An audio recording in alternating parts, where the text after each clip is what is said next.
Hello बच्चों, आपका फिर से स्वागत है एक और नए वीडियो पे। आज हम देखेंगे साइंस का सब्जेक्टिव क्वेश्चन जो क्लास 10 का है, 22 से 23 का मॉडल पेपर।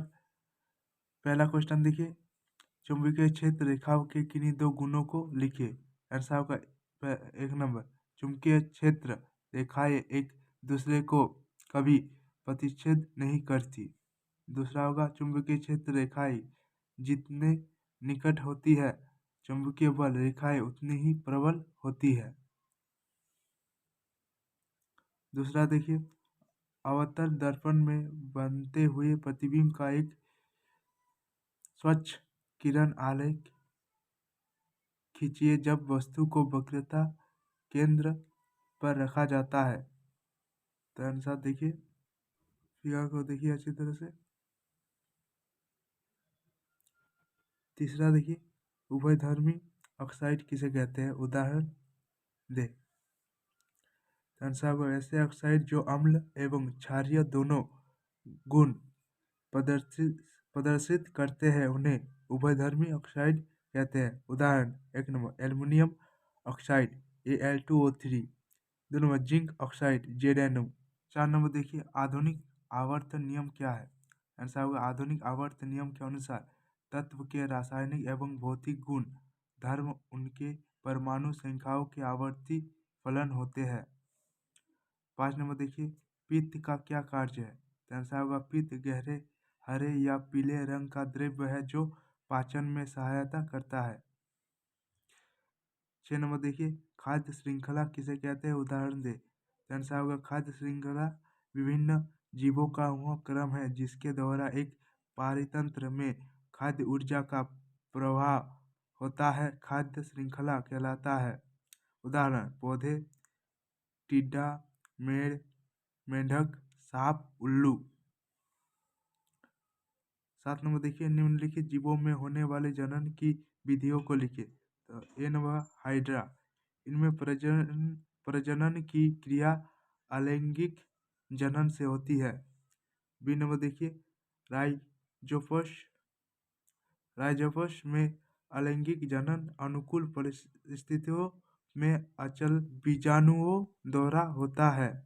आठ नंबर देखिए, निकट दृष्टि दोष किसे कहते हैं, इस दोष के क्या कारण है, इसे दूर करने के लिए किस प्रकार के लेंस का उपयोग किया जाता है। तो आंसर होगा वह दृष्टि दोष जिसमें पीड़ित व्यक्ति निकट की वस्तु को स्पष्ट देख पाता है परंतु दूर की वस्तु को स्पष्ट नहीं देख पाता है, निकट दृष्टि दोष कहलाता है। कारक कारण होगा एक नंबर, नेत्र गोलक का लंबा हो जाना। दो नंबर, नेत्र लेंस की फोकस दूरी वक्रता अधिक हो जाना। इसे दूर करने के लिए उपयुक्त क्षमता वाले अवतल लेंस का उपयोग किया जाता है। 9 नंबर देखिए, 7 सेंटीमीटर साइज का कोई बीम को 18 सेंटीमीटर फोकस दूरी के किसी अवतल दर्पण के सामने 27 सेंटीमीटर की दूरी पर रखा गया है। प्रतिबिंब की स्थिति, प्रकृति तथा साइज ज्ञात कीजिए। तो आंसर होगा बीम की ऊंचाई h प्लस 7 सेंटीमीटर, फोकस दूरी f माइनस 18 सेंटीमीटर, बीम की दूरी u माइनस 27 सेंटीमीटर, b वाट, h डैश वाट, m वाट। तो हम जानते हैं कि 1/v प्लस 1/u 1/f, तो equal to 1/v 1/f minus 1/u। तो 1/v 1 बाई माइनस 18 प्लस 1/27, तो 1/v माइनस 1/54। तो v निकल के आएगा -54 सेंटीमीटर, तथा प्रतिबिंब वास्तविक है। अब m h minus v by you, तो h by 7 minus 54 bracket by -27, तो h 7 इंटू -2, ये कट गया दो बार में तो क्या बचा -2, तो -14 सेंटीमीटर, अतः उल्टा एवं बड़ा होगा। 10 नंबर, संयोजन अभिक्रिया वियोजन के विपरीत है, कैसे उदाहरण से समझाए। तो आंसर होगा संयोजन अभिक्रिया में दो या दो से अधिक पदार्थ संयोग करके एक नए पदार्थ का निर्माण करते हैं, जबकि वियोजन अभिक्रिया में एक पदार्थ टूटकर दो या दो से अधिक नए पदार्थों का निर्माण करता है। इसलिए वियोजन अभिक्रिया को संयोजन अभिक्रिया के विपरीत कहा जाता है। संयोजन अभिक्रिया 2H2 जी प्लस O2G, तो 2H2O वियोजना विक्रिया 2H2O L dash 2H2G plus O2G। 11 number, Mendeleev के आवर्त सारणी की क्या कमियां थी, उसने आधुनिक आवर्त सारणी में किस प्रकार दूर किया गया। तो आंसर होगा मेंडलीफ ने अपनी आवर्त सारणी में निम्न कमियां बताई। पहला, हाइड्रोजन का जो स्थान है वो निश्चित नहीं है। दूसरा, समस्थानिकों के लिए भी कोई स्थान नियत नहीं है। तीसरा, लैंथेनाइडों व एक्टिनाइडों को कोई स्थान नहीं है। 4 नंबर, समान गुण वाले तत्वों को भिन्न भिन्न वर्गों में रखा गया है।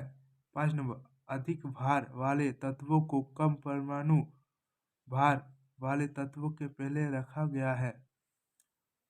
मेंडलीव की आवर्त सारणी परमाणु द्रव्यमान के सिद्धांत पर आधारित थी, जबकि मोसले की आधुनिक आवर्त सारणी परमाणु संख्या पर आधारित है। इस सारणी के द्वारा मेंडलीव की सारणी के दोषों को दूर किया गया है। 12 नंबर देखिए, कार्बन के इतने अधिक यौगिक होने के क्या कारण है। तो आंसर होगा कार्बन के अत्यधिक यौगिक होने के निम्नलिखित कारण है।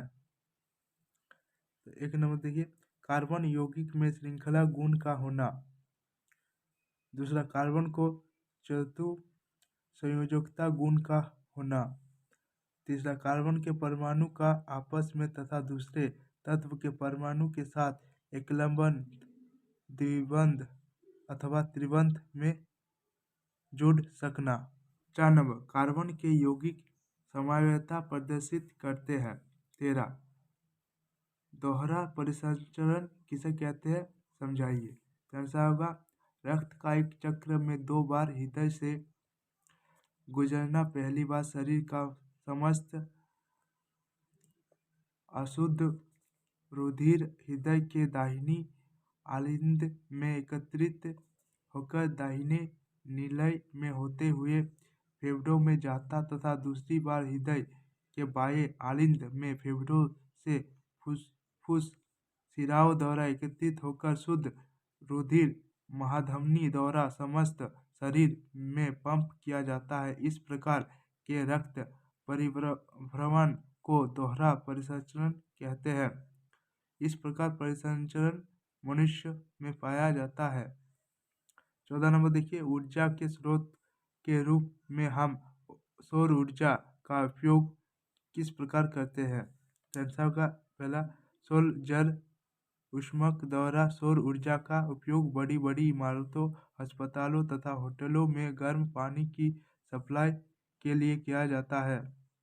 दूसरा, सौर ऊर्जा का उपयोग सौर सेल द्वारा इलेक्ट्रॉनिक घड़ियों तथा कैलकुलेटरों को चलाने के लिए किया जाता है। तीसरा, सौर सेलों सूर्य के प्रकाश की ऊर्जा को विद्युत उत्पन्न करने के लिए प्रयोग किया जाता है। 4 नंबर, पौधों द्वारा सौर ऊर्जा का उपयोग अपने भोजन के निर्माण में किया जाता है। 15 देखिए, ए नंबर, किसी चालक का प्रतिरोध किन कारकों पर निर्भर करता है। आंसर, किसी चालक का प्रतिरोध निम्नलिखित कारकों पर निर्भर करता है। पहला, तार की लंबाई। किसी चालक का प्रतिरोध उसकी लंबाई के समानुपाती है, R/L। दूसरा, चालक के अनुप्रस्थ काट का क्षेत्रफल। किसी चालक का प्रतिरोध उसके अनुप्रस्थ काट के क्षेत्रफल का व्युत्क्रमानुपाती होता है, R/1/A। तीसरा देखिए, किसी चालक का प्रतिरोध उस चालक के पदार्थ की प्रकृति पर निर्भर करता है। बी नंबर देखिए, प्रतिरोध 2 ओम, 3 ओम तथा 6 ओम के 3 प्रतिरोधकों को किस प्रकार संयोजित करेंगे कि संयोजन का कुल प्रतिरोध 1 नंबर 11 ओम, दूसरा 1 ओम हो। तो आंसर दिया है R1 = 2 ओम, R2 = 3 ओम, R3 = 6 ओम। पहला, श्रेणीक्रम संयोजन में तो R equal to R1 plus R2 plus R3, तो equal to 2 ohm plus 3 ohm plus 6 ohm equal to 11 Om.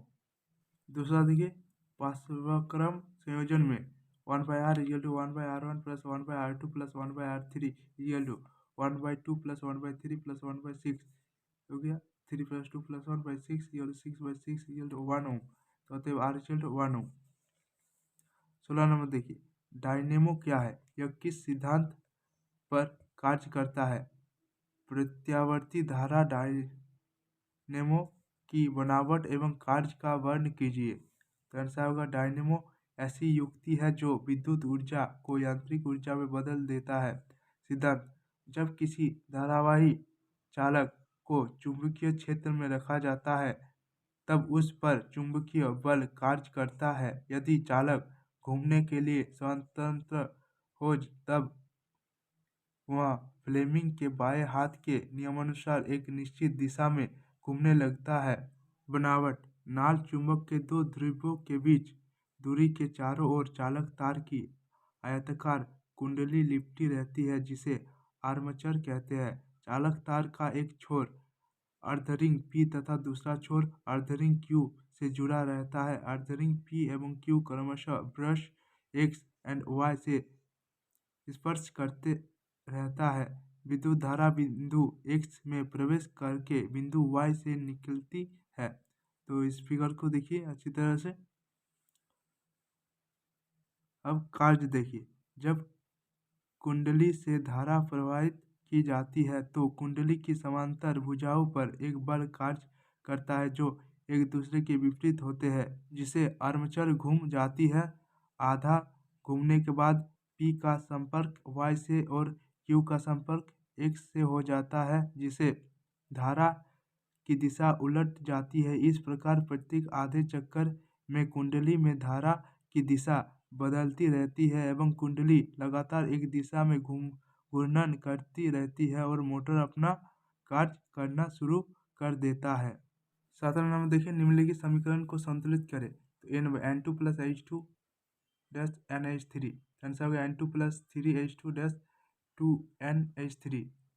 B number Fe plus H2O dash Fe3O4 plus H2, answer होगा 3Fe plus 4H2O dash Fe3O4 plus 4H2। C number NaCl plus AgNO3 dash AgCl plus NaNO3, answer होगा NaCl plus AgNO3 dash AgCl plus NaNO3। D number H2 plus Cl2 dash HCl, तो H2 plus Cl2 dash 2HCl। E number देखिए Mg plus HCl dash MgCl2 plus H2, answer होगा Mg plus 2HCl dash MgCl2 plus H2। 18 number देखिए, मनुष्य के पाचन तंत्र का नामांकित चित्र बनाइए। तो आंसर होगा ये फिगर को देखिए, मुख गुहा है, ये लार ग्रंथि है, ग्रास नली, यकृत, आमाशय, पित्ताशय, अग्नाशय, पक्वाशय, छोटी आंत, बड़ी आंत, गुद्रा, गुहानाल। लास्ट क्वेश्चन देखिए 19 नंबर, मानव में बच्चे का लिंग निर्धारण कैसे होता है। उत्तर देखिए, किसी शिशु के जन्म से पूर्व उसके नर अथवा मादा होने की भविष्यवाणी करना लिंग निर्धारण कहलाता है। पिता में XY और माता में XX गुणसूत्र होते हैं, इसलिए Y गुणसूत्र बच्चे का लिंग निर्धारण करता है। जब पिता पक्ष से X गुणसूत्र सम्मिलित होता है तो लड़की जन्म लेती है और जब पिता पक्ष से Y गुणसूत्र सम्मिलित होते हैं तब लड़का जन्म लेता है। तो इस फिगर को देखिए। अगर वीडियो अच्छा लगे तो वीडियो को लाइक कीजिए और मेरे चैनल को सब्सक्राइब कीजिए। यहाँ तक देखने के लिए आपका बहुत बहुत धन्यवाद।